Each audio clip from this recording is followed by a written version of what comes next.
जय श्री श्याम दोस्तों, स्वागत है आप सभी का आपके अपने चैनल धीरे स्टडी 2.0 के ऊपर। आज के इस सेशन में हम चर्चा करने वाले हैं रीटी और फर्स्ट को लेके। दोस्तों बिल्कुल मेरे बहुत से भाई-बहनों के कमेंट आ रहे हैं कि भैया अब रिजल्ट आने वाला है, क्या होगा? कौन-सा पर्सन डिलीट हो सकता है, कौन-सा पर्सन डिलीट नहीं हो सकता? मेरिट ज़्यादा जाएगी, मेरिट कम रहेगी, आप मुझे बता दीजिए, मेरे इतना स्कोर है, मैं सेफ हूँ क्या? ऐसे बहुत से सवाल हैं जो मेरे छोटे भाई-बहन, बड़े भाई-बहन जो भी हैं उनके आ रहे हैं। तो इस माहौल में मैं आप लोगों को एक ही बात बता सकता हूँ कि आप लोगों को अब घबराना नहीं है, क्योंकि जो भी रिज़ल्ट है, वो आप लोगों के सामने कल आ जाएगा। लगभग 5 से 6 बजे तक आप लोगों को रिज़ल्ट देखने को मिल जाएगा। और जो भी रिज़ल्ट आता है, वो मुझे इतना पता है कि अगर आपने मेहनत की है, तो उसके अकॉर्डिंग बहुत अच्छा आएगा, क्योंकि पेपर का लेवल इस बार बहुत अच्छा था।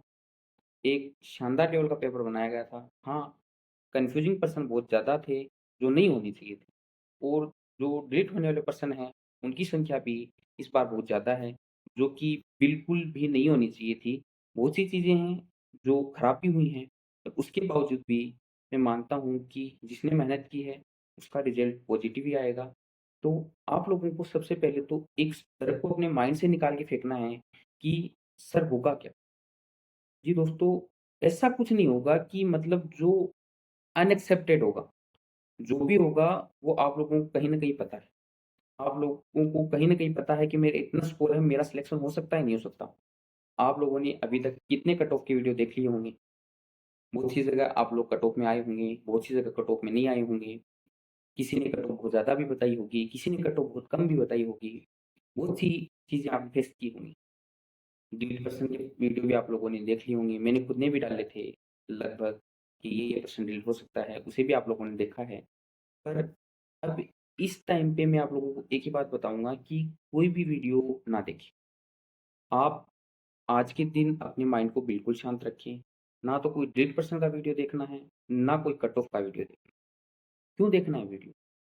जब आप लोगों को कल रिज़ल्ट मिलने वाला है और उस रिज़ल्ट में आप लोगों को पक्का पता लगने वाला है कि कौन-सा पर्सन डिलीट हुआ है, कौन-सा नहीं हुआ। हाँ, आइडिया है, साथ ही आप लोगों को ये भी है कि सर नहीं हुआ तो क्या होगा? जी दोस्तों, बिल्कुल मैं बहुत अच्छे से जानता हूँ कि ये डर सब बच्चों के मन में है कि सर सिलेक्शन नहीं हुआ तो हमारा क्या होगा? हम क्या करेंगे? हमारे सामने और क्या चीज़ें हैं? तो मैं आप लोगों को बताऊँ कि मैंने भी जब सिलेक्शन लिया है तो ये फर्स्ट अटेम्प्ट में कोई सिलेक्शन नहीं हुआ। इसके पीछे मेरी भी बहुत बड़ी कहानी है। मैं आप लोगों को आज की इस वीडियो में मेरी कहानी बताऊँगा, जिससे कि आप लोगों को एक मोटिवेशन मिल सके।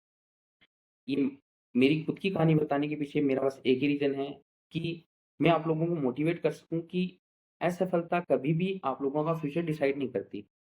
आप लोग असफल हो गए तो इसका मतलब ये नहीं कि आप कभी ज़िंदगी में सफल ही नहीं हो सकते। मैं मेरी बातें आप लोगों को बताऊँगा, कोई बनी-बनाई बातें नहीं है, जो मैंने फेस किया है, जो मेरी भी बीती है, मैं आप लोगों को आज वो बताने वाला हूँ।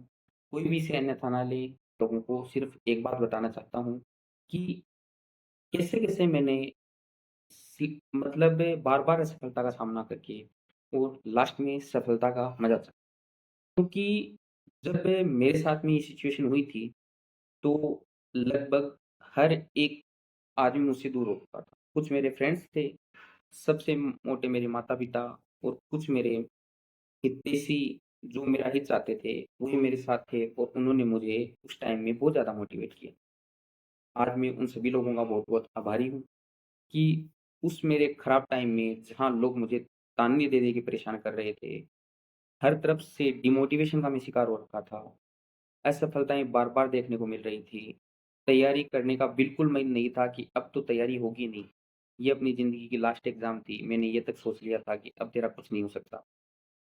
तो ऐसी-ऐसी चीज़ें फेस करने के बाद में भी मैं आप लोगों को बताऊँगा कि सफलता अगर इंसान मेहनत करता है और ईमानदारी के साथ में अपने कर्म को करता है, तो सफलता उसे ज़रूर मिलती है। और बाद में हम बात करेंगे कि लगभग कितने क्या परसेंट डिलीट हो सकते हैं। हाँ, आइडिया बताऊँगा, एनालिसिस करके नहीं बताने वाला कि कौन-कौन से परसेंट डिलीट हो सकते हैं। एनालिसिस मैंने आपको पहले भी दे दिया है, यही एनालिसिस बाद में रहेगा। और और भी कुछ बातें जो आप लोगों के लिए पॉज़िटिव हो सकती हैं, उन सभी बातों पे इस वीडियो में हम चर्चा करेंगे। तो उम्मीद करूँगा आप वीडियो को पूरा देखेंगे ताकि आप मेरी बातों को भली-भाँति समझ सकें और मेरे वो भाई-बहन जो बहुत ज़्यादा डिप्रेशन में हैं, वो मेरी इस बातों से बहुत ज़्यादा सीखें कि एक एग्ज़ाम कभी भी आपके फ्यूचर को डिसाइड नहीं परंतु साइंस मैथ से सिलेक्शन लिया है, तो ये नहीं है कि मैंने फर्स्ट अटेम्प्ट में सिलेक्शन ले लिया। बहुत बार मैं असफल भी हुआ हूँ और ये जो आप लोगों की कंडीशन है, इसको मैंने बहुत नज़दीक से फेस किया है कि बहुत तैयारी के बाद में मैं सिलेक्शन से बाहर रहा हूँ। लोगों के ताने भी सुने हैं और लोग किस प्रकार से बातें करते हैं, किस प्रकार से हमारे लिए अपनी साइकोलॉजी को सेट रखते हैं कि हमें एकदम डिमोटिवेट कर देते हैं। पर मैं आप लोगों को एक ही बात कहूँगा कि आपको अपनी मेहनत पे भरोसा होना चाहिए। अगर आप लोगों ने मेहनत की है, तो उसका रिज़ल्ट 101% पॉज़िटिव ही आएगा। आपको घबराने की बिल्कुल भी आवश्यकता नहीं है। मैं मेरी कंडीशन में बताता हूँ कि मैंने बहुत तैयारी की। उसके बावजूद भी मेरा रीट 2022 में कुछ पॉइंट से सिलेक्शन रह गया। पर जब सिलेक्शन नहीं हुआ, तो लोगों के ताने बहुत भयानक-भयानक थे। जब रिज़ल्ट आया तो लोगों ने कहा उसका सिलेक्शन हो गया, वो नौकरी लग गया, इतनी बड़ी भर्ती थी, तू क्या करता था? पढ़ाई भी करता था या नहीं करता था? माँ-बाप के पैसे ही खराब किए, क्यों गया बाहर? मतलब ऐसी-ऐसी बातें कि मतलब मैं एकदम डिप्रेशन में आ चुका था। पर मेरे माता-पिता ने मुझे कभी कुछ नहीं कहा। उन्होंने ये कहा कि बेटा तूने तेरी मेहनत की है और कभी-कभी कुछ सिचुएशन हो वो हमारे अगेंस्ट होती है। वो हमारे फ़ेवर में नहीं होती तब रिज़ल्ट भी हमारे फ़ेवर में नहीं आता। वो चीज़ मेरे साथ वहाँ पे हुई थी। क्योंकि वहाँ पे समझने वाला समझ सकता है कि पेपर में कुछ क्वेश्चन थे जो आते हुए मेरे गलत हुए और वो मुझे वहाँ पता लग गया कि ये क्वेश्चन अपने गलत है। उसके बाद में मैंने जो भी क्वेश्चन अटेम्प्ट किया वो गलत ही गया। पर ये बात एक तैयारी वाला बच्चा ही जान सकता है। बाकी बिना तैयारी वाले को तो ये लगता है कि 2 क्वेश्चन गलत हो गए होंगे, 3 गलत हो गए होंगे, तो इससे क्या फ़र्क पड़ता है? बहुत फ़र्क पड़ता है भाई। जब हम 2021 की रीट दे के निकले थे, तो उसमें मेरे 129 फिर घर आते-आते 130 लोगों के नंबर घटते हैं, मेरे बढ़ते चले गए। तब मेरे जीजाजी ने कहा था, "तेरे को मार्किंग सही नहीं आ रही, इतने नंबर नहीं आएँगे।" जब मेरा रिज़ल्ट आया, क्योंकि उस रीट का रिज़ल्ट लगभग 20 से 25 दिन में आ गया था। जिस दिन मेरा रिज़ल्ट आया, तो मेरे जीजाजी ने भी यही कहा कि, "वाओ यार! तूने जो बताया वही स्कोर रहा।" तो जब लगभग फरवरी के अंदर जाके वो रद्द हुई, तो मेरी सिचुएशन ये थी कि मतलब मुझे कुछ समझ में नहीं आ रहा था मैं क्या करूँ? पर फिर भी मेरे माता-पिता ने मुझे इतना हौसला दिया कि कुछ नहीं हुआ, तेरे अकेले की तो हुई नहीं है रद्द, तुझे वापस तैयारी करनी चाहिए, वापस उसी फ़ोकस के साथ में बैठ तैयारी कर। मैंने तैयारी की, वापस रीट हुई, मेरे उस रीट में 133 मार्क्स जो अशोक गहलोत जी द्वारा एक पात्रता परीक्षा साबित कर दी गई थी, उसके अंदर 133 नंबर लाके मैंने रीट को क्वालीफाई किया। उसके बाद में जब मेंस का एग्ज़ाम आया तो मैंने उसके लिए भी खूब प्रिपरेशन की, पर पेपर के अंदर ही मुझे ये पता लग गया कि मेरा सिलेक्शन नहीं होगा। क्योंकि पेपर देते-देते ही मुझे बहुत सी चीज़ें ऐसी हो गई मेरे साथ में जो नहीं होनी चाहिए थी और पेपर आप कुछ भी मान सकते हो, मेरे सेट नहीं हुआ या मुझसे हुआ नहीं, कितने भी एक्सक्यूज़ हो सकते हैं पर वो पेपर मेरी मेहनत के बावजूद मुझसे नहीं और जब मैं बाहर आया तो मैंने पापा को एक ही बात बोली मेरा सिलेक्शन नहीं होगा मतलब इतनी बुरी हालत थी मेरी, इतनी बुरी हालत, मतलब आई कांट एक्सप्लेन दिस। मैं आप लोगों को शब्दों में बयाँ नहीं कर सकता और मैं जानता हूँ एक तैयारी करने वाला बच्चा बिल्कुल उसी कंडीशन से जूझता है जिससे मैं उस दिन जूझा था। फिर उसके बाद में जैसे-तैसे मेरा दोगुना में नंबर आया, दोगुना में आने के बाद में मैंने डीवी करवाई। पर मुझे कहीं न कहीं ये पता था कि मेरा फाइनल नहीं होगा, क्योंकि मुझे मेरे लगभग शायद 6 नंबर तक ज़्यादा होंगे, इससे ज़्यादा मेरे नहीं थे और मुझे पता था कि मेरिट इससे ज़्यादा उछाल लेगी। तो ठीक है, मैंने तो घरवालों को ये भी बोल दिया था कि मैं डीवी नहीं कराऊँगा, पर घरवालों ने ये बोला कि डीवी तेरे को करवानी चाहिए और जब मैंने डीवी करवाई, फाइनल रिज़ल्ट आया, तो उसके बाद में मैं काफ़ी गैप से रहा। पर जब रिवाइज़ रिज़ल्ट आया, तो मेरे नंबर इंक्रीज़ हुए और फाइनली रिवाइज़ रिज़ल्ट के अंदर भी यही रहा कि मैं 0.50 से बाहर हो गया। जी दोस्तों, बिल्कुल रिवाइज़ रिज़ल्ट में वो बच्चे जो मेरे से कम नंबर वाले थे, वो नौकरी कर रहे थे और मैं 0.50 से आज भी बाहर बैठा हूँ। फिर जब इस वैकेंसी की घोषणा हुई, इस वैकेंसी की घोषणा लगभग 2022 में जब हमने वो परीक्षा दी थी फरवरी के अंदर, उसके जस्ट बाद में हो गई थी। पर इसकी परीक्षा होते-होते 2026 आ गया। जब इसका एडवर्टाइज़मेंट आया तब लोगों ने मुझसे फिर कहा कि 1000 पोस्टों में क्या कर लेगा जब तुझसे 7500 में कुछ नहीं हुआ। तो मैं आपको एक बात बताता हूँ कि मेरा 7500 में नहीं हुआ पर 1000 में मेरा सिलेक्शन हो चुका है। तो मैंने कभी किसी को बोल के जवाब देना उचित नहीं समझा। मैंने जवाब दिया है अगले को उसी की भाषा में। आज मेरा सिलेक्शन हो गया है, आज कोई नहीं बोलता, आज सभी बोलते हैं हमको तो पहले ही पता था तेरा सिलेक्शन होगा।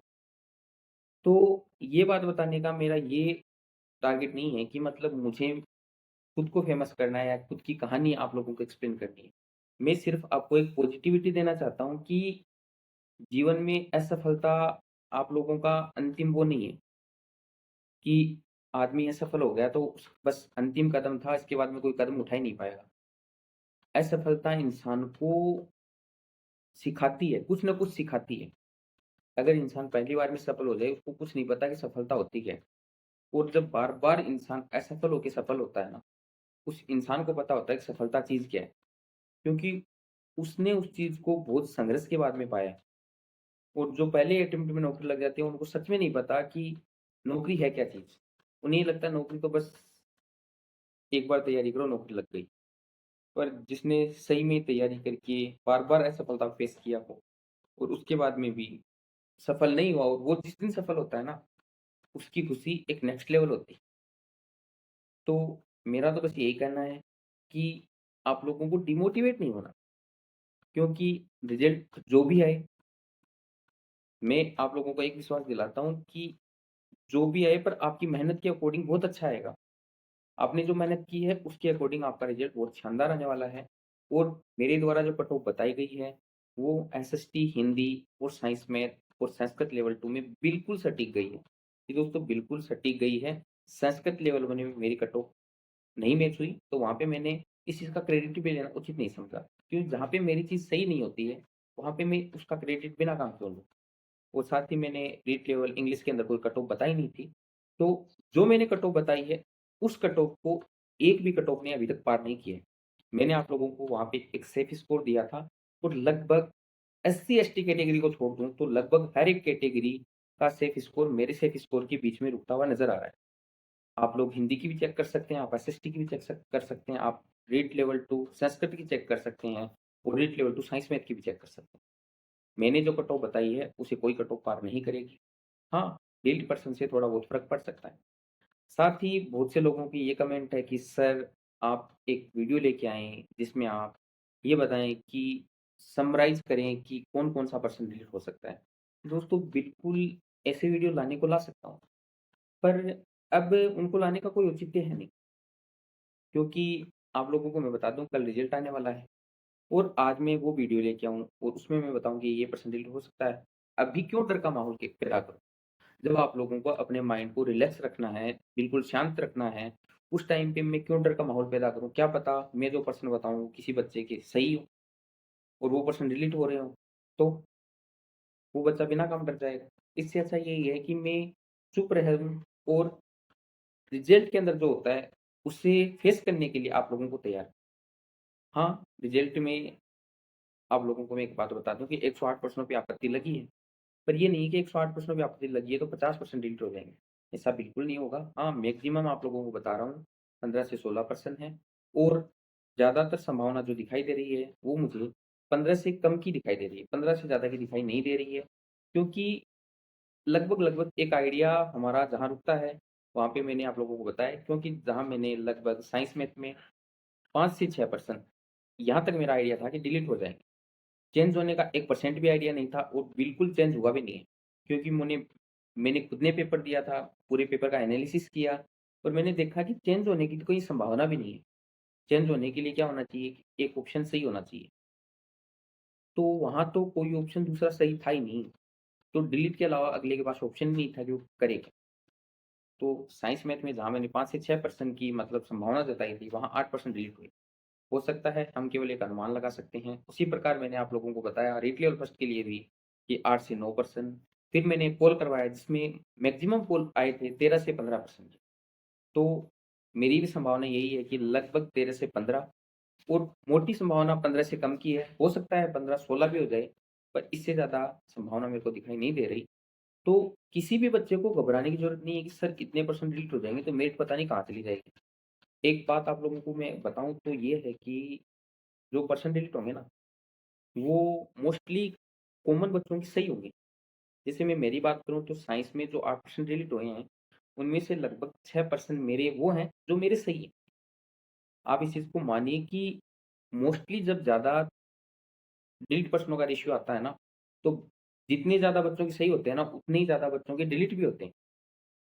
मान के चलिए एक बच्चे के 105% सही है, तो उसको जब डिलीट होंगे ना, तो उतने ही रेशियो में उसको ज़्यादा मिलेंगे कि उसके डिलीट भी उस रेशियो में ज़्यादा होंगे। और जिसके जितने कम सही है ना, उसके उतने रेशियो में कम डिलीट होंगे। क्योंकि जब पर्सन ज़्यादा अटेम्प्ट करते हैं, तो कहीं न कहीं हमारा वो पर्सन सही होता है, जो हमें लगता है हाँ, ये डिलीट हो सकता है पर हमारे अकॉर्डिंग इसका ये आंसर सही है। मैंने मेरे पेपर में यही किया। मुझे पता था कि साइंस के अंदर लगभग 4% हैं, जिनमें टाइपिंग मिस्टेक है और ये डिलीट होंगे। पर वहाँ पे मैंने जो पेपर के अकॉर्डिंग सही हो सकता था, उसको सही किया और प्रारंभिक आंसर की में वो माना भी गया कि ये उत्तर सही है और मेरा सही भी हो गया। पर उसके सही होने से हुआ क्या? वो मोस्टली लगभग सभी बच्चों के सही थे। ये जो 8% साइंस मैथ में डिलीट हुए थे, वो मोस्टली बच्चों के सही थे। कुछ बच्चों के 5 में सही गए हैं, किसी के 6 सही गए हैं, कुछ के 7 सही गए हैं, कुछ-कुछ ऐसे बच्चे भी हैं जिनके 8 के 8 सही निकल गए। तो इसी प्रकार मैं आप लोगों को कहना चाहूँगा कि जब कॉमन परसेंटाइल होंगे तो मेरिट ऊपर नहीं जाएगी। जो मेरिट का आपको एक क्राइटेरिया बताया गया है, मेरिट उसी के बीच में स्टैंड बाय करती हुई दिखाई देगी और आप लोगों को विश्वास नहीं होता है तो आप लोग मेरा वीडियो देख लीजिएगा। आप लोगों को मेरिट उसी के बीच में दिखाई देगी। हो सकता है कि मतलब 2-4% ऊपर-नीचे हो जाए, क्योंकि अनुमान, अनुमान होता है। हम सटीक चीज़ कभी किसी को नहीं बता सकते, एक अनुमान बताते हैं। इस अनुमान में 2-4% ऊपर भी जा सकते हैं, 2-4% नीचे भी जा सकते हैं। पर ये नहीं है कि ज़मीन-आसमान का फ़र्क आ जाएगा, 20 से 25 नंबर ज़्यादा चली जाएगी, 30 नंबर ज़्यादा चली जाएगी या 40 नंबर इससे नीचे रह जाएगी, 30 नंबर नीचे रह जाएगी, 20 नंबर नीचे रह जाएगी, ऐसा कुछ नहीं होगा। जो आप लोगों को एक सेफ आइडिया बताया गया है, मेरे अनुमान से मेरिट वहीं रुकेगी और आप लोगों को आज के दिन बिल्कुल पॉज़िटिव रहना है। कोई कुछ भी बोले, कोई कितना भी डराए, डरना नहीं है। आप लोगों ने मेहनत की आपको पता है, आपके मम्मी-पापा को पता है, तो आप लोगों को घबराना नहीं है। दूसरी बात मैं ये बताऊँगा कि पेपर के बाद में कुछ अप्रिय घटनाएँ बहुत ज़्यादा होती हैं। तो उन घटनाओं से बचने के लिए मैं आप लोगों को बात बताता हूँ कि ये जो माइंड पे प्रेशर होता है, ये केवल 5 या 10 मिनट के लिए इंसान को बहुत गलत ख़्यालों के अंदर लेके जाता है। और मैं हर एक उस बच्चे से कहना चाहता हूँ, जो बहुत ज़्यादा डिप्रेस्ड है रिज़ल्ट को लेके, वो अपने दिमाग पे इतना बर्डन ना डाले कि मतलब वो उस पीड़ा को सहन ना कर सके। हो सकता है 1% आप लोगों का रिज़ल्ट खराब आ जाए। तो क्या एक रिज़ल्ट ने आपकी आगे की पूरी लाइफ़ डिसाइड कर दी है? आप लोगों से विनती है कि रिज़ल्ट के बाद में कोई भी अप्रिय घटना को अंजाम ना दें, क्योंकि कितना भी डिप्रेशन हो, अपनी मम्मी-पापा के पास बैठें, उनसे बोलें, उनसे बातचीत करें और अपने डिप्रेशन को दूर करने की कोशिश करें। हो सकता है इस बार आपका नहीं हुआ, अगली बार आप बहुत अच्छी रैंक के साथ में सिलेक्शन लेके जाएँ। ये दोस्तों बिल्कुल मेरा पिछली बार कहीं भी नाम नहीं था, तो इस बार मेरा बहुत अच्छी रैंक के साथ में सिलेक्शन हुआ है।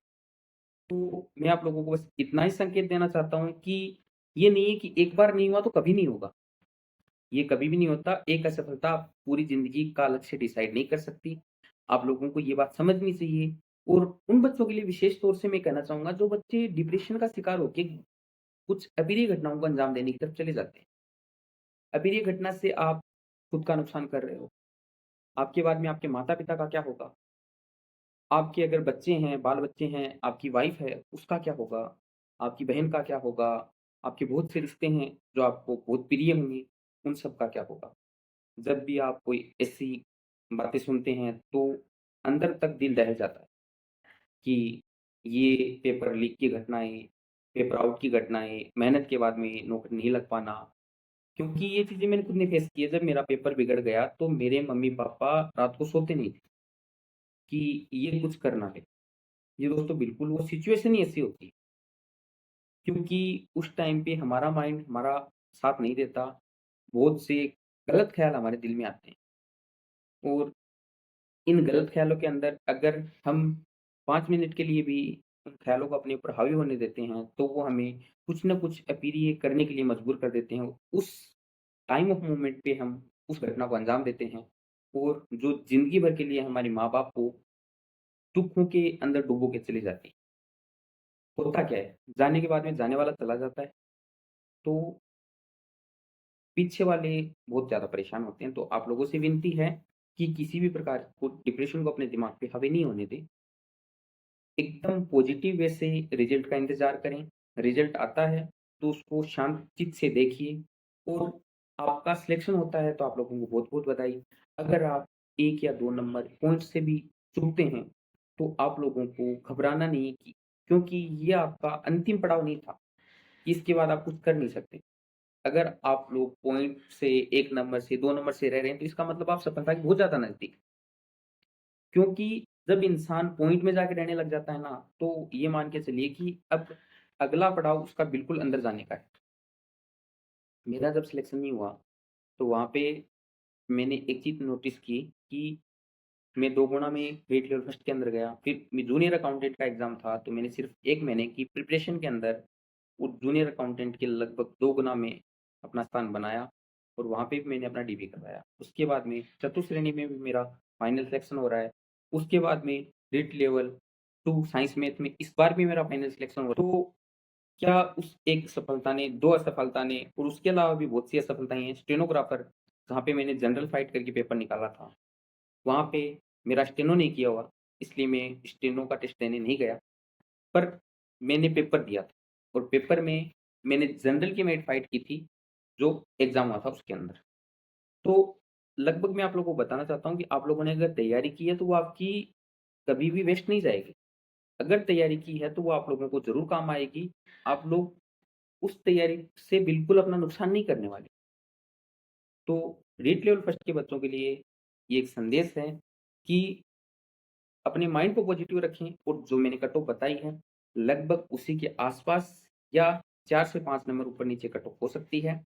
संभावनाएँ बहुत कम है। मैं एक बात आप लोगों को फिक्स बता रहा हूँ, मेरी जो कट ऑफ बताई गई है, उससे ऊपर-नीचे होने की संभावनाएँ बहुत कम है। फिर भी ड्रिल्ड पर्सन का आंकड़ा कट ऑफ को ऊपर या नीचे कर सकता है। क्योंकि अगर वो पर्सन जो बच्चों के कॉमन हैं और बहुत ज़्यादा पर्सन संख्या में डिलीट हो गए, तो मेरिट नीचे की तरफ जाती हुई दिखाई देगी। और वो पर्सन जो डिलीट ज़्यादा हुए हैं, पर वो बच्चों के गलत हैं या फिर बच्चों ने अटेम्प्ट नहीं की है, तो इस प्रकार के अगर पर्सन डिलीट होते हैं, तो मेरिट ऊपर जाती हुई दिखाई देती है। मोस्टली जो मेरा मन कह रहा है कि जो पर्सन डिलीट होने वाले हैं, वो मोस्टली कॉमन बच्चों की सही है और यहाँ पे मुझे मेरिट में बहुत ज़्यादा कोई फ़र्क पड़ने वाला दिखाई नहीं दे रहा है। फिर भी मैं आप लोगों को एक अनुमान बताता हूँ, क्योंकि श्योरिटी के अंदर मैं इसलिए नहीं बता सकता कि श्योरिटी किसी भी चीज़ की नहीं होती। मैं आप लोगों को किसी भी चीज़ का प्रॉमिस नहीं कर सकता, वादा नहीं कर सकता कि ये चीज़ें डिलीट हो जाएँगी। बाकी आप लोगों का जो भी सजेशन हो, वो आप लोग वीडियो के नीचे दे सकते हैं कि सर आप इस प्रकार से कुछ हमारे लिए कर सकते हैं, तो मैं ज़रूर आप लोगों के लिए करूँगा। भविष्य में अगर आप लोगों को पढ़ने में कहीं कोई दिक्कत आती है, तो आपका भाई आपके साथ खड़ा है। आप बेझिझक अपने भाई से संपर्क कर सकते हैं, मुझसे पूछ सकते हैं कि प्रिपरेशन कैसे करनी है। मैं बिल्कुल आपको एक बहुत ही अच्छा गाइड आपका भाई अपना समझ के आपको बताऊँगा कि प्रिपरेशन के अंदर आपको ये चीज़ करनी चाहिए, ये नहीं करना है। चीज़ें करनी चाहिए जो आपको सिलेक्शन के लिए अति आवश्यक है। बहुत सी चीज़ें हैं जो आप लोग मुझसे पूछ सकते हैं और बस मेरा कहना एक ही है कि आप बिल्कुल पॉजिटिव माइंड के साथ में रहें। रिज़ल्ट आता है, रिज़ल्ट को आने दें और रात को ढंग से सोएँ, क्योंकि मैं अच्छे से जानता हूँ कि जब रिज़ल्ट आने वाला था उसकी पहली रात को इंसान को नींद नहीं आती। मेरे साथ तो होता है और जब मेरा सिलेक्शन हुआ, तब भी मुझे पूरी रात नींद नहीं आई। तो ये कहते हैं ना कि दुखों वाली रात नींद नहीं आती और खुशी वाली रात कोई सोता नहीं है। तो ये बात सही है कि जब दुःख होता है इंसान के अंदर, उस रात को तो नींद आती नहीं है और जिस दिन खुशी होती है ना, उस रात को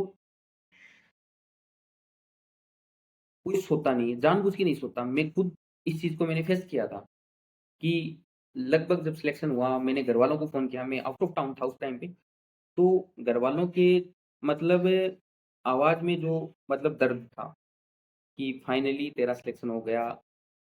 मतलब मेरे लिए वो मोमेंट्स कसम से मेरी ज़िंदगी का सबसे बेस्ट मोमेंट था कि मैंने मेरे घरवालों को बताया कि मेरा सिलेक्शन हो चुका है। तो आप लोगों से भी यही विनती है कि आप भी अपने घरवालों को ये खुशी दें। आज नहीं हो सकता है, कल मिलेगी, कल नहीं तो परसों मिलेगी, मिलेगी ज़रूर। अगर आप लोगों ने अपनी मेहनत के ऊपर विश्वास रखा, ईमानदारी से मेहनत की और अपने माता-पिता को अपने ज़हन में एनी टाइम रखना है, क्योंकि माता-पिता से बड़ा हितैषी दुनिया में आप लोगों का कोई नहीं हो सकता। हमको ज़िंदगी में सबसे ज़्यादा जो आगे बढ़ते हुए देखना चाहते हैं, वो हमारे मम्मी-पापा होते हैं और फिर हमारे वो गुरुजन जो हमें इस लायक बनाते हैं कि हम इस मुकाम को हासिल कर सकें। तो मेरी आप लोगों से विनती है कि आप लोग पॉज़िटिव रहें और शांत चित्त में रहें, किसी भी प्रकार के किसी डिप्रेशन को अपने अंदर हावी नहीं होने दें। और अगर आप लोगों को मेरे द्वारा वीडियो में बताई गई बातें अच्छी लगी हों और लगी हों कि ये बातें आप लोगों को किसी और के साथ शेयर करनी चाहिए, तो आप लोग बिल्कुल वीडियो शेयर कर सकते हैं। मेरे चैनल को भी सब्सक्राइब कर सकते हैं ताकि भविष्य में भी मैं आप लोगों के लिए कुछ इस प्रकार की वीडियो लेके आता रहूँ कि आप लोगों को मैं गाइड करूँ कि किस प्रकार से प्रिपरेशन को करना है। साथ ही इस चैनल पे आप लोगों को थोड़े दिनों में प्रॉपर क्लासेस भी मिलेंगी, जिसमें मैं आप लोगों को साइंस, मैथ और जीके लगभग पूरा कवर करवा दूँगा और जो मैं कवर करवाऊँगा, उसके बाहर आप लोगों को एग्ज़ाम में कुछ नहीं देखने को मिलेगा। मैं ये नहीं कहता कि आप लोग मेरे से ही पढ़ो, क्योंकि दुनिया में जो भी एजुकेटर पढ़ा रहा है, वो अपना बेस्ट देता है। आपका जो भी फ़ेवरेट टीचर है, आप उससे भी पढ़ सकते हैं। हाँ, एक गाइड होती है, वो आप उस इंसान से बेहतर ले सकते हैं जिसने सिलेक्शन लिया। क्योंकि मानता हूँ सिलेक्शन लेने के तरीके एक नहीं हो सकते, पर कुछ प्रोसेस ऐसी हैं जो फ़ॉलो करना बहुत ज़रूरी है, एक सिलेक्शन वाले बच्चे को, तो उस प्रोसेस के लिए आप मुझसे जुड़ सकते हैं। मिलते हैं अगली वीडियो में एक नई जानकारी के साथ में, तब तक के लिए जय हिंद, जय भारत, जय राजस्थान।